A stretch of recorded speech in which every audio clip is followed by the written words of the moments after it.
जो चुनाव हुआ लोकसभा का, और आप सबने बढ़ चढ़ के जो इस चुनाव में हिस्सा लिया, और प्रशासन की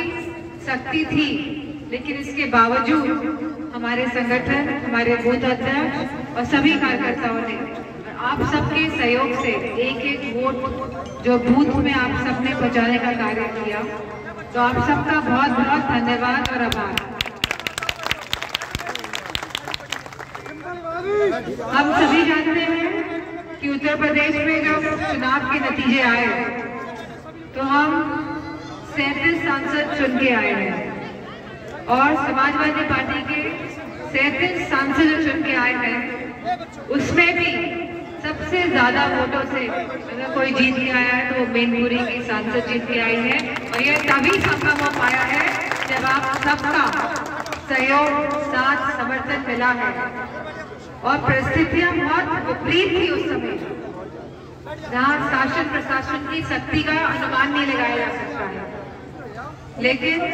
हम लगातार अपने कार्यकर्ताओं के साथ, अपने बूथ साथियों के साथ डटे रहे, और सबसे ज्यादा योगदान अगर इसमें किसी का था तो हमारे प्रधानों का, पूर्व प्रधान का, हमारे बूथ के साथियों का, सेक्टर प्रभारियों का। तो मैं सबको बहुत बहुत धन्यवाद देना चाहूंगी कि कहीं ना कहीं मैनपुरी ने पूरे देश और प्रदेश को भी संदेश देने का काम किया है। नेताजी की कर्म भूमि रही है, धर्म भूमि रही है, और जहाँ जितने उपस्थितियां आदरणीय बुजुर्ग जन है, आप सभी कभी न कभी नेताजी से मिले होंगे, और आप सभी ने ये समाजवादी विचारधारा को मजबूत करने का जो कार्य किया है, तो मैं आप सबको भी बहुत बहुत धन्यवाद और आभार देना चाहती हूँ। मौजूदा चुनाव जो हो रहा है, जो ये चुनाव, उपचुनाव जो हो रहा है करेल में, तो कहीं ना कहीं, क्योंकि पहली बात तो 37 सांसद समाजवादी पार्टी के जीत के आए हैं,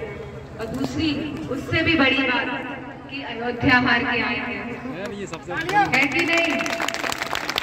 तो जहां 37 सांसद और अयोध्या जैसी सीट भी जहां भारतीय जनता पार्टी गवा चुकी है, तो कहीं ना कहीं इस बात की टीस तो इनके जहन में है,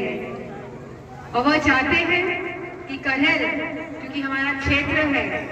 और क्योंकि आप सब हमारा परिवार है, तो कहीं ना कहीं भारतीय जनता पार्टी वाले चाहते हैं कि वोटों की संख्या हम गिरा लें। भारतीय जनता पार्टी खाली इसी के लिए काम कर रहे हैं कि वोटों की संख्या समाजवादी पार्टी के बूथों में गिर जाए, लेकिन यह जिम्मेदारी अब हम सबकी है, क्योंकि 2024 का चुनाव और अब ये जो चुनाव हो रहा है विधानसभा का, तो कहीं ना कहीं